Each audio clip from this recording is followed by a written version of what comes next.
Well, I mean, first of all, let me say, Kolani, that unfortunate though it may be, I have to restate a call that MEC Masemola should resign, and if he doesn't resign, he should be fired, and he should be fired speedily. The situation in the schools in Limpopo fits with what Andrew Mlangeni said. It is horrific, it is disturbing. A lot of the focus has been on textbooks, and I think the whole country now knows that it's 6 months into the year and grades 1, 2, 3 and 10 didn't get their new curricular textbooks, and that still many schools don't have textbooks. That's what the Metcalf report showed. But, the textbook story is not the end of the problems that face learners and teachers in Limpopo schools. I visited there a few weeks ago and only went to a handful of schools, admittedly, but I looked at the toilets, for example, in the schools, and you wouldn't want your child to use those toilets. The toilets are like 2 toilets for 500 children. If there are toilets, the toilets are often full and stinking, and it's horrible for kids to go into there.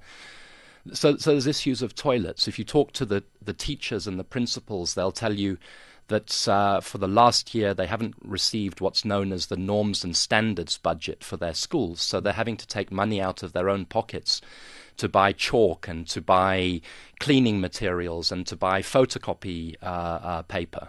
If you talk to the teachers tell you we don't have enough teachers. We're teaching 60 kids. We've been temporary teachers for 10 years, etc. So it is horrific. But what I would like to say, though, is, again, in keeping with what Archbishop Tutu said, is that what's happened in Limpopo shows the worst, but it also shows you the best, because there are many principals and teachers in Limpopo who are sacrificing, who are holding things together, who are still getting learners and children through exams and with good marks because of their personal sacrifice and commitment to this country. And I think soon we have to deal with the bad, but start talking up the good. We somehow, in this battle between good and bad that's going on in our country, the good must surface, and some of these gangsters who have ruined education and so on must be pushed out so that good people can deliver the promise.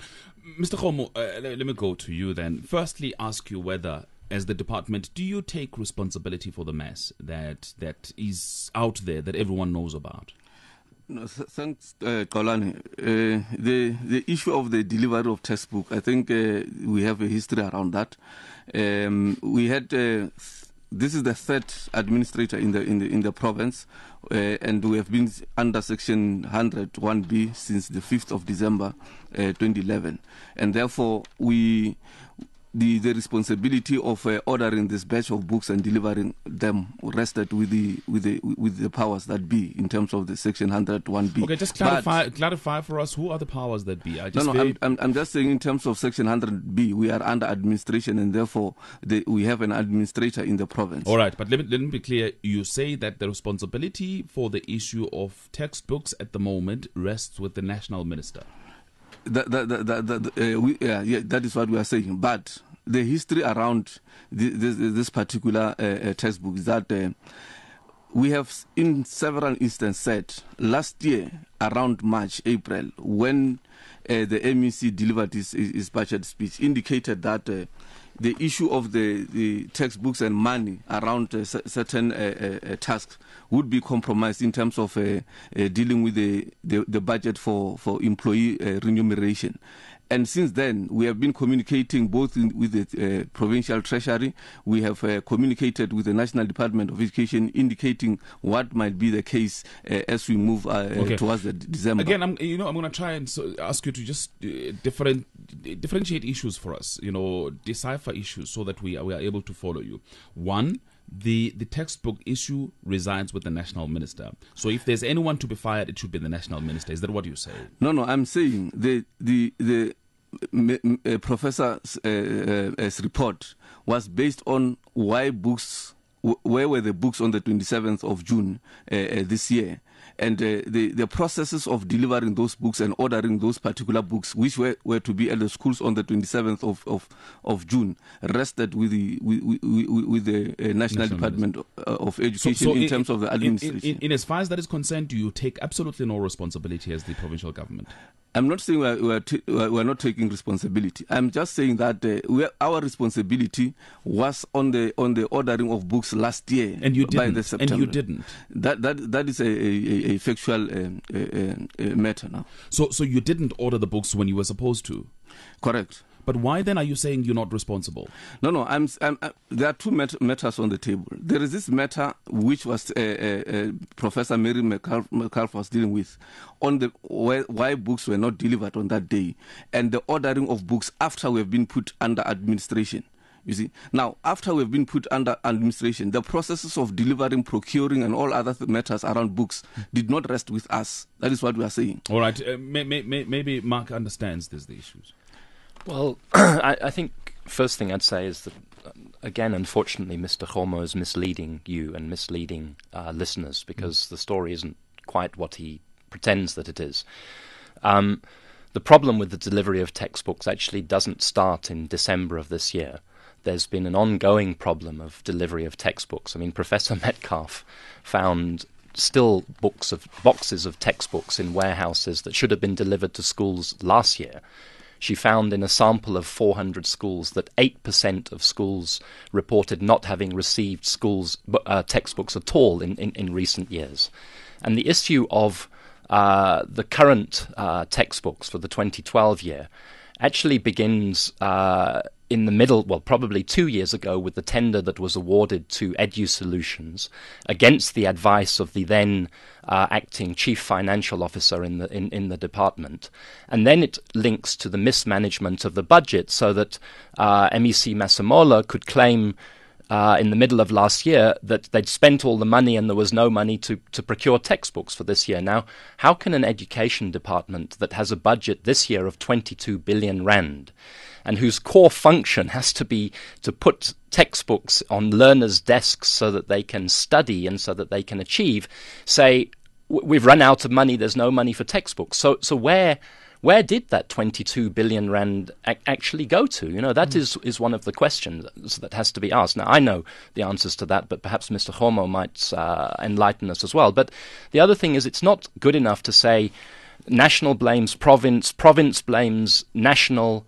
They both have responsibilities. I think we think that the National Treasury, the National Department, when it took over the province correctly in December of last year, should have prioritized the purchase of textbooks. There's no excuse for the National Minister and for the National Department to have left it for 6 or 7 months. But the responsibility doesn't just rest with them. It rests with them together with the Provincial Department. And Xolani, one of the things we've been arguing is that, you know, a section of the Constitution was used to take over Limpopo, Section 101B. And we keep on saying to the National Minister of Education and the National Minister of Health that when you exercise that power, when the Cabinet exercises that power, it assumes a power to take over everything that needs to be taken over in a province in order to deliver core services. And textbooks are core services. Let me go back to Mr. Khomo again. Yeah, let's clarify something which Mr. Haywood is insinuating there. Look, we have said in 2007, 2008, around that area, there was this massive injection in the compensation of employees in terms of the OSD. And since then, we have been running on an overdraft in terms of payment of employees. We have indicated that... When was this? When was this OSD? It was around 2007, 2008, around that time. Now, that collective agreement